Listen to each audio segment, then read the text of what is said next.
passing game. And then, Shedeur, we talk oftentimes about quarterback being the most important position in the sport. We obviously spent a lot of time with Shedeur throughout the process. He's highly accurate, can play well from the pocket, very productive college career. And, we felt like it wasn't necessarily the plan going into the weekend to select 2 quarterbacks, but as we talk about, we do believe in best player available. We do believe in positional value, and we didn't necessarily expect him to be available in the in the 5th round. And so we love adding competition to every position room and adding him to compete with the guys that are already in there. We felt like that was the appropriate thing to do. So with that, I'll open it up for questions. Yeah, Andrew, this is first for you. Can you this seems like sort of a blockbuster move for you guys to make at this point. And then also, when we saw your guys' reaction in the war room, it just didn't look necessarily exuberant. So I don't know what we were seeing, but maybe you can explain that. And then also, how did this happen? Yeah. I think we're probably just tired from the weekend. Well, when they show those clips, it's not timed up to exactly the right when time. We're actually so I wouldn't. Don't read too much into that. Can you just explain this? This is a pretty big deal after everything that happened with Shedeur, this epic free fall that he had. How did this happen, and what was the thinking behind it? Yeah, I just say the biggest thing for us, we live by our board. We felt like he was a good, solid prospect at the most important position. We felt like it got to a point where he was probably mispriced, relative to the draft. Really the acquisition cost was pretty light, and it's a guy that we think can outproduce his draft slot. So I wouldn't say it's any more than that. Mary Kay, I think obviously Shedeur has kind of grown up in the spotlight. But our expectation is for him to come in here and work and compete. Nothing's been promised. Nothing will be given. So I may hesitate to characterize it as a blockbuster. That's not necessarily how we thought of the transaction. But we are excited to work with him. Jeff, are you? Both of you, I heard what you just said about Shedeur, but isn't a circus going to come along with this pick, even if it's not intentional? It seems everything follows him. Our guys understand, Jeff. When you're in the building, we're here to work. We don't pay much attention to what's on the outside. We know we've spent a lot of time with Shedeur. We know what he's about. He's coming in here to work, just like all of our other players. For both of you, Kevin, AB, either one of you, what are the biggest maybe misconceptions about Shedeur's game in terms of the way he plays the quarterback position, traits, that sort of thing? No, I can't, Chris. I can't really speak on what other people think. I can describe how we view him. We view him as a highly accurate pocket passer. He does a really good job of protecting the ball. He has enough of the physical characteristics, whether it's arm strength or mobility. Like all young players, there are things to improve. I think probably much has been said about the number of sacks he's taken. Some of that is environment, and some of that is his improvement on his end, for sure. But he has probably a little bit more of a, call it retro or classic style of play. Again, I can't speak to how others view him. Without divulging maybe too much of the conversations, when you did call him to tell him that you were picking him, just what was the message to him, and what was maybe his message to you guys? Because I'm sure, again, it was a disappointing slide from somebody who expected to get picked early first round. I think our message to him, it's really all this. It's like, look, got to come in and work, and you got to come in and compete. That's the message. Nothing's given. Given the nature of the weekend for him, relative to, let's say, external expectation versus what happened, we did tell him that it really doesn't matter where you picked; it's what you do from that point forward. Because that's the reality for all the guys that we selected this weekend. In terms of his reaction, I just say it was probably a mixture of gratitude, relief, and determination. That would probably be the best way to characterize it. But he's certainly ready to go. Andrew, because you guys were a big player in the quarterback market, so to speak, and you did take one in the third round. Why do you think he fell to the fifth round? I can't speak to why the market priced him the way he did. We had our own internal valuation in terms of how we viewed the skill set, and the quality of the player. And once it got to a point where it felt like it was at, a pretty steep discount, we just felt like, hey, especially relative to the alternative ways that we could use the selection, this made the most sense. And obviously he has an all-time great football player as a father and coach.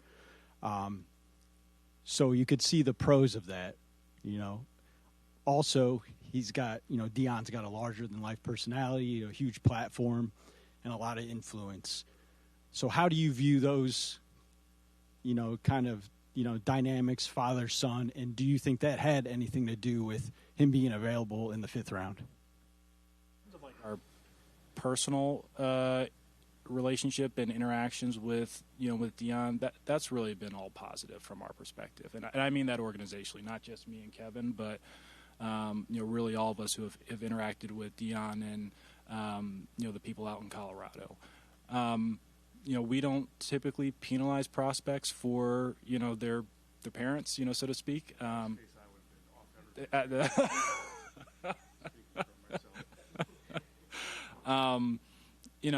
I can't say if that was a factor or not for for other teams, but that was not a significant factor for us. Yeah.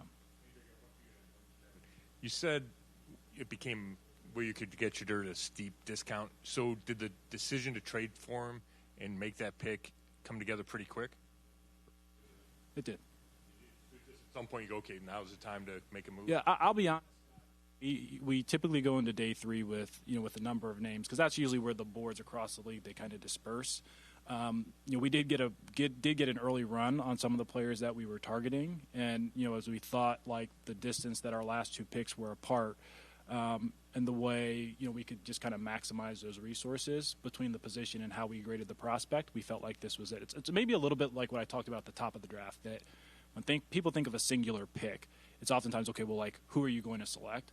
But there are just so many different ways that you can use that resource to improve your team, and so we just try and think of it broadly. Kevin, when you evaluated Dylan and Shedeur, are there similarities in their strengths that you saw in both those guys? Yeah, I'd say for sure. I think, what did we talk about all pre-draft accuracy, decision-making? So I think that's strength of both of those young men. Andrew, do you find anything odd with the fact that you traded away Travis Hunter and traded for Shedeur Sanders? I guess I never really thought of it, that way, Tony, till you mentioned it. So I'll be honest, I had not really given that any thought. We saw Jimmy right behind you guys. Were you encouraged by the owner to make this move? Jimmy lets us do our jobs. Yeah, Jimmy lets us do our jobs.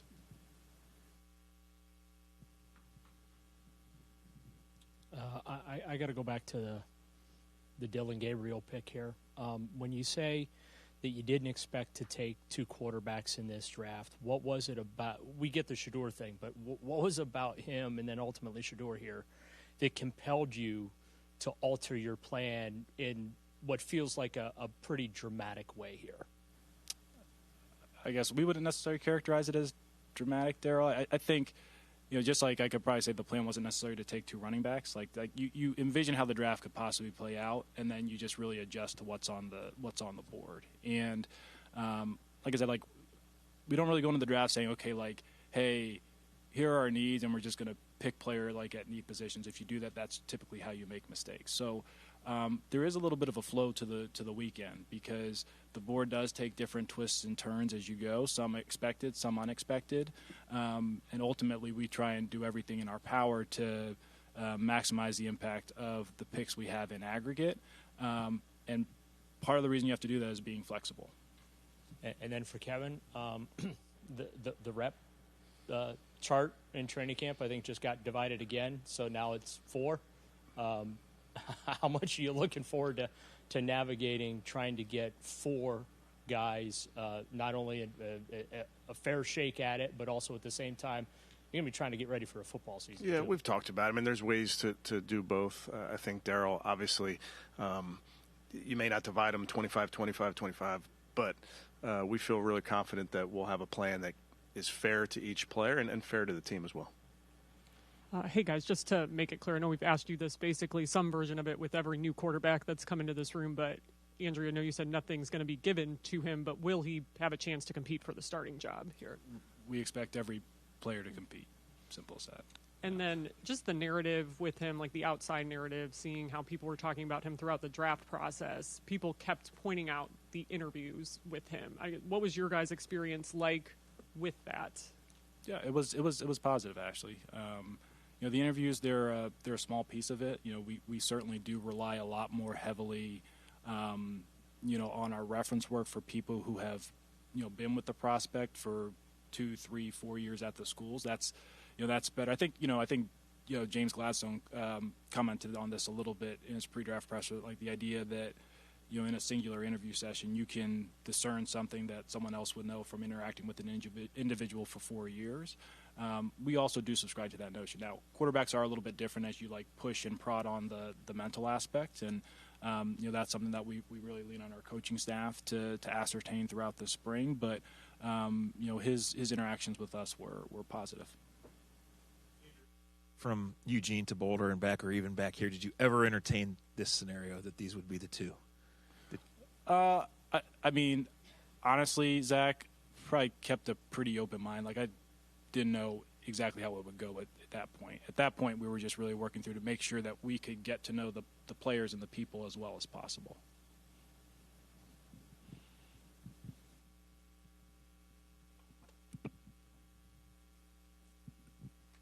For both of you guys have talked about the importance of the cultural fit of these guys. So for Shedeur, how do you envision that going? What enticed you to come back and get him in terms of the fit as him as a person? I think Shedeur,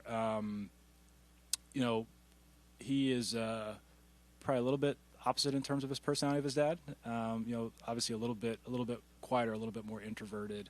But we felt good with him. We felt good with him as a person. He works hard. He's a really good kid. He wants to be great.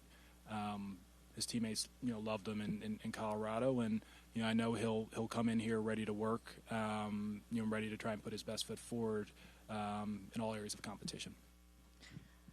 I know you guys are crazy busy in the war room, and you don't have time to pay attention to a lot of the things that are going on. But were you aware at all that Shedeur received a really nasty prank call during the draft, and so? Just wondering, I know you guys got to know him really well. You developed an affinity for him. Can you just address your reaction to that? Would be my reaction to that. I mean, it's sad that these young men have to deal with this. That happened a lot in the green room in Green Bay. Guys were getting calls, so it's silly, but onward and upward. And knowing Shedeur as well as you got to know him, do you feel like, he'll kind of be able to overcome or bounce back the adversity of what happened this draft weekend and kind of get his head back on and march forward? I think all of our guys, I think every player, when they come into the draft, knows what number they were picked or if they were unpicked, and you can use that as motivation. We don't care once they walk in the doors. Don't care, first-round pick, seventh-round pick, undrafted. Once you're here and you're on our football team, you're a part of this culture, you're a part of this family, and we're just going to keep our head down and get to work. Andrew, because you said you didn't necessarily expect him to be where he was, so you're having to pivot. So did you come into the building today thinking if he's available in round 5, we're going to make a move for him, or was it in real time, or how did all that go down? Question. Yeah, no, it was something. Going into day 3 of the draft with him still on the board, it was a thought of okay, well, depending on how far he goes, that'd be something that we would be interested in potentially taking him off the board. So, once and in fairness, some of that is relative to what else is available to you from a prospect standpoint. And so, as the names kept coming off the board, and we saw how we were positioned, we just felt like the value was there. this is just a bookkeeping one. I know you're not going to directly answer it, but Kenny Pickett, do you have to do you decide in May whether to pick up that fifth-year option, or how does that work? So that would have been last year with Phil. You have to make that decision after year 3, since he's already in year 4. That's not a decision that we make. Yeah. You take 2 running backs, Quinshawn and Dylan. Is it fair to assume, or would it be fair to assume that what that means to Nick's potential future with the franchise as a potential re-signing? Good question, Chris. I'd say not necessarily, but the complexion of our running back room has changed this weekend, and so as we work through the undrafted free agency process, maybe take a breath on Sunday. We'll reassess kind of where the roster is and what opportunities are available to us, on the veteran market, and then we'll operate from there. Andrew, I think there was at least some thought that you guys might target or try to find a wide receiver in this weekend during the draft. Would you sort of say at this point that's an area you feel is still a work in progress in terms of maybe you're going to address it in the weeks ahead? The whole roster is a work in progress. So any opportunity that we can use to improve it, we'll look into. Thank you.